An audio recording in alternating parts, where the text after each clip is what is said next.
بسم اللہ الرحمن الرحیم۔ السلام علیکم ورحمۃ اللہ وبرکاتہ۔ آپ دیکھ رہے ہیں یوٹیوب چینل لچک اور میں خورشید احمد ہوں۔ تو دوستو، میری آج کی ویڈیو کا موضوع ہے فجر خوبصورت تحفہ، یعنی کہ نماز فجر ایک اللہ سبحانہ و تعالیٰ کی طرف سے مسلمانوں کے لیے ایک خوبصورت تحفہ ہے، اور اللہ تعالیٰ سے دعا ہے کہ اللہ تعالیٰ ہم سب کو باقاعدگی کے ساتھ فجر کی نماز جو ہے وہ باقاعدہ باجماعت ادا کرنے کی توفیق عطا فرمائے۔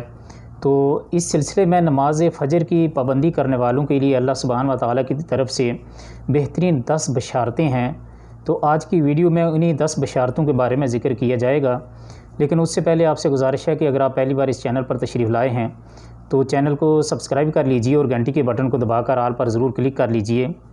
تو دوستو، جیسا کہ آپ سبھی جانتے ہیں کہ اللہ سبحانہ و تعالیٰ غفور الرحیم ہے۔ اللہ تعالیٰ جو ہے انہوں نے انسان کو پیدا کیا، اللہ نے تو اس لیے نہیں پیدا کیا کہ سب کو سزا دی جائے گی، سب کو آگ میں جلایا جائے گا یا سب کو مارا جائے گا، بلکہ اللہ سبحانہ و تعالیٰ نے سزا کے لیے تو پیدا ہی نہیں کیا۔ اللہ سبحانہ و تعالیٰ نے تو پیدا اس لیے انسانوں اور جنوں کو کیا تھا کہ صرف میری عبادت کرنی ہے اور کسی کو میرا شریک نہیں ٹھہرانا، تو آپ لوگوں کے لیے جنت ہے۔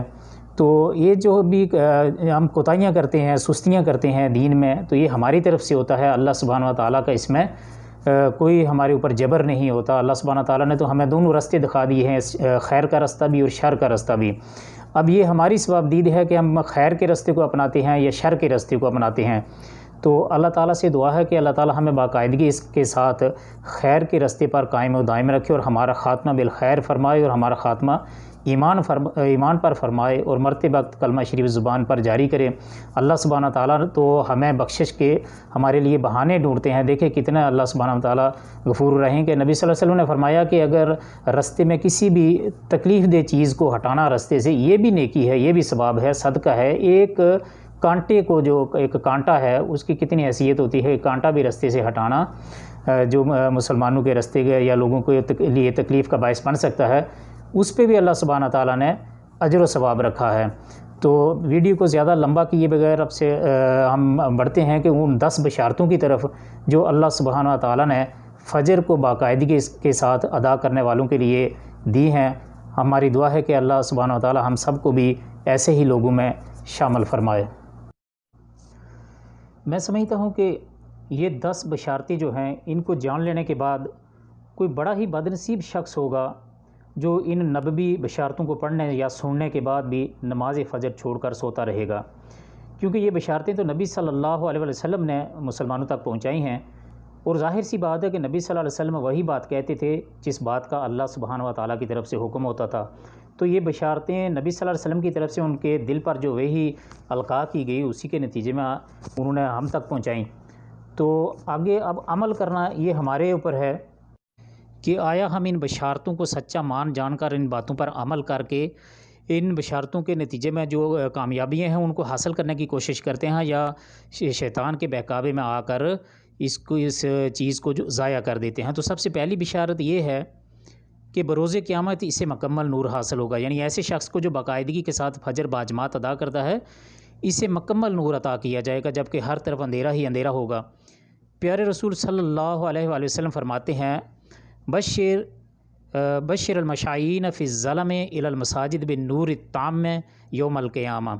اسے ابو داؤد نے روایت کیا ہے اور صحیح البانی نے اسے صحیح قرار دیا ہے۔ اس کا ترجمہ یہ ہے کہ تاریکیوں میں پیدل چل کر مسجد جانے والوں کو قیامت کے دن مکمل نور کی بشارت دے دو۔ دوسری بشارت، فجر کی سنت موقدہ دنیا و ما فیہا سے افضل اور بہتر ہے، تو پھر فجر کی فرض نماز کی کیا فضیلت ہوگی۔ دنیا اور ما فیہا سے کیا مراد ہے؟ دنیا اور جو کچھ دنیا میں ہے۔ ما فیہا یہ عربی کا لفظ ہے، یعنی جو کچھ دنیا میں ہے۔ یعنی آپ دیکھیں کہ دنیا کے اندر خوبصورت ترین عورتیں بھی ہیں، دنیا کے اندر سونا ہے، چاندی ہے، مال و متاع ہے، دولت ہے، اور ہر قسم کے انواع و اقسام کے پھل ہیں، یعنی جو کچھ دنیا میں ہے، ان سب سے باقاعدگی کے ساتھ سنت کے جو فجر کی 2 سنتیں ہیں ان کو ادا کرنا، یہ ان چیزوں سے بہتر ہے جو کچھ دنیا اور جو کچھ اس کے اندر ہے۔ تو اس کے بارے میں نبی صلی اللہ علیہ وسلم نے فرماتے ہیں، رکعات الفجر خیر من دنیا و ما فیہا۔ اسے مسلم شریف نے روایت کیا ہے اور حدیث نمبر 725 ہے۔ اس کا ترجمہ یہ ہے کہ فجر کی دونوں رکعتیں یعنی سنت دنیا و ما فیہا سے بہتر ہیں، یعنی دنیا اور جو کچھ دنیا کے اندر ہے اس سے بہتر ہیں۔ تیسری بشارت جو اللہ کے نبی صلی اللہ علیہ وسلم نے فرمائی وہ یوں ہے کہ مسجد کی طرف زیادہ قدم چل کر آنے سے زیادہ نیکیوں کا حصول، یعنی کہ آپ جتنی دور سے چل کر آئیں گے، جتنے قدم چل کر آئیں گے مسجد میں اور جو واپس جائیں گے جتنے قدم، اتنا ہی زیادہ آپ کو ثواب ملے گا۔ مثال کے طور ایک بندہ، اس کا گھر جو ہے وہ 20 قدم کے فاصلے پر ہے، وہ مسجد میں آتا ہے 20 قدم چل کر، اور دوسرے بھائی کا جو گھر ہے اس کا جو فاصلہ ہے وہ 40 قدم ہے، تو 40 قدم والے کو زیادہ ثواب ملے گا۔ اس کے بارے میں نبی صلی اللہ علیہ وسلم کا فرمان ذیشان ہے، جو بندہ اپنے گھر سے مسجد کے لیے نکلتا ہے تو اس کے ہر ایک قدم پر 10 نیکیاں لکھی جاتی ہیں، اور مسجد میں بیٹھ کر انتظار کرنے والا گویا مسلسل نماز پڑھ رہا ہوتا ہے یہاں تک کہ وہ اپنے اپنے گھر کو لوٹ جائے۔ سبحان اللہ، دیکھیے کتنی بڑی فضیلت ہے۔ یہ تو وہی بات جو میں نے پہلے بتائی ہے کہ اللہ سبحانہ و تعالیٰ جو ہے وہ انسان کو معاف کرنے کا، اس کو بخشنے کا ایک ذریعہ ڈھونڈ رہے ہیں، ذریعہ بتا رہے ہیں، اور خود ہی اللہ سبحانہ تعالیٰ جو ہے وہ رستہ بھی بتا رہے ہیں کہ آدمی پر اللہ سبحانہ تعالیٰ کا حکم ہے، وہ اس پر اللہ تعالیٰ اس کو اجر دے نہ دے، کیونکہ اس کو اللہ کا حکم ہے، حکم ماننا، حکم کی تعمیل کرنا، اپنے مالک کے حکم کی تعمیل کرنا تو ہر غلام جو ہے اس پہ فرض ہوتا ہے۔ تو اللہ نے تو نماز فرض کر دی ہے، لیکن اللہ سبحانہ تعالیٰ نے اس کو بخشنے کا مزید کتنا بڑا ذریعہ بنایا ہے۔ یہ تو بخشنے کا ہی ذریعہ ہے نا، کہ ہر قدم پر 10 نیکیاں، اور جب تک جتنی دیر وہ بندہ مسجد میں بیٹھا رہے گا وہ ایسا ہوگا جیسے کہ مسلسل وہ نماز پڑھ رہا ہے، اللہ کا ذکر کر رہا ہے۔ سبحان اللہ۔ یہ حدیث مسند احمد شریف میں ہے اور حدیث کا نمبر ہے 17459۔ چوتھی بشارت، نماز فجر میں فرشتے حاضر ہوتے ہیں۔ اس کے بارے میں ارشاد باری تعالیٰ ہے، اللہ سبحانہ و تعالیٰ کا حکم ہے، اس بارے میں ارشاد ہے، اقم الصلاۃ لدلوک الشمس الی غسق اللیل وقرآن الفجر ان قرآن الفجر کان مشہودا۔ نماز کو قائم کریں آفتاب کے ڈلنے سے لے کر رات کی تاریکی تک، اور فجر کا قرآن پڑھنا بھی یقیناً فجر کے وقت کا قرآن پڑھنا حاضر کیا گیا ہے۔ سورۃ اسراء بنی اسرائیل ہے، آیت نمبر 78 ہے۔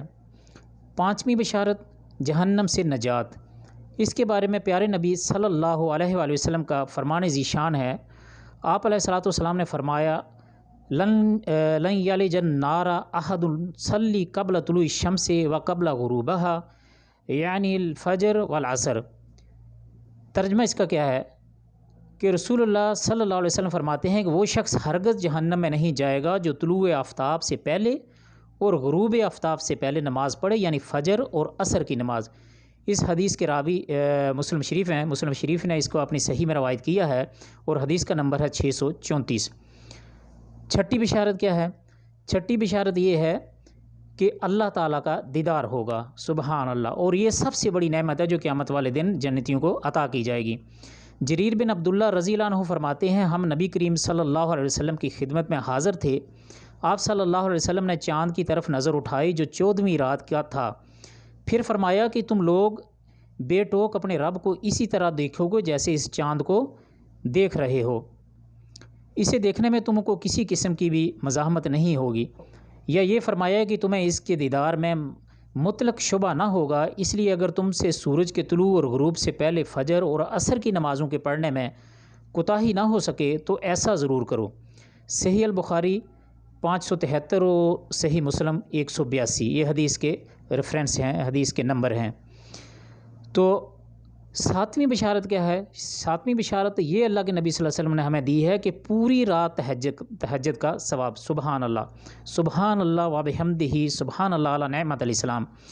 پیارے رسول صلی اللہ علیہ وسلم نے فرماتے ہیں، جس نے عشاء کی نماز باجماعت ادا کی تو گویا اس نے آدھی رات کا قیام کیا، اور جس نے آگے چل کر پھر صبح کی نماز باجماعت ادا کی تو گویا اس نے پوری رات تہجد پڑھی۔ اس حدیث کو مسلم شریف نے 656 نمبر پر روایت کیا ہے۔ آٹھویں بشارت، فرشتوں کی دعا۔ پیارے رسول صلی اللہ علیہ وسلم فرماتے ہیں، جو شخص نماز فجر پڑھنے کے بعد اپنی جائے نماز پر بیٹھا رہے، یعنی جس جگہ پر اس نے نماز پڑھی ہے اسی جگہ پر بیٹھا رہے، تو فرشتے اور ذکر و اذکار کرتا رہے تو فرشتے اس کے لیے دعا کرتے ہیں، اور فرشتوں کی دعا یہ ہوتی ہے، یعنی فرشتے اس بندے کے لیے دعا کرتے ہیں، اور فرشتوں کی دعا کیا ہوتی ہے؟ اے اللہ اس بندے کی مغفرت فرما، اے اللہ اس بندے پر رحم فرما۔ مسند احمد حدیث نمبر 1251 ہے۔ نویں بشارت، مکمل حج اور عمرے کا ثواب۔ پیارے رسول صلی اللہ علیہ وسلم فرماتے ہیں، من صلی الغداۃ فی الجماعۃ ثم قعد یذکر اللہ حتی تطلع الشمس ثم صلی رکعتین کانت لہ کاجر حجۃ و عمرۃ۔ تامتن تامتن تامتن، روایت البخاری حدیث نمبر 586 ہے۔ یعنی جو شخص فجر کی نماز باجماعت ادا کرنے کے بعد طلوع آفتاب تک بیٹھ کر اللہ کا ذکر و اذکار کرتا رہے، پھر 2 رکعت نماز ادا کرے تو اسے پورا یعنی حج اور عمرے کا ثواب حاصل ہوگا۔ 10ویں بشارت، نماز فجر آفات و مصائب سے حفاظت کی ضامن ہے۔ پیارے رسول صلی اللہ علیہ وسلم فرماتے ہیں، من صلی الصبح فہو فی ذمۃ اللہ فلا یطلبنکم اللہ من ذمۃ بشیء فیدرکہ فیکبہ فی نار جہنم۔ یعنی نبی صلی اللہ علیہ وسلم کیا فرما رہے ہیں کہ من صلی الصبح فہو فی ذمۃ اللہ فلا یطلبنکم اللہ من ذمتہ بشیء فیدرکہ فیکبہ فی نار جہنم۔ جو صبح کی نماز ادا کر لے تو وہ اللہ کی حفظ و امان میں آ جاتا ہے۔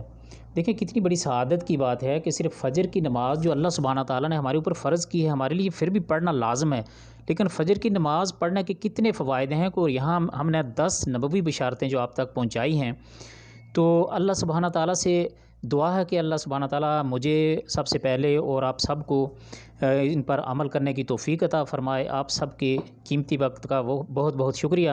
آپ سے گزارش ہے کہ اگر آپ پہلی بار میرے چینل پر تشریف لائے ہیں تو چینل کو سبسکرائب کر لیجئے، اور دعاؤں میں ضرور یاد رکھیے گا، اگر ویڈیو پسند آئے تو لائک، شیئر اور کمنٹس ضرور کیجئے گا۔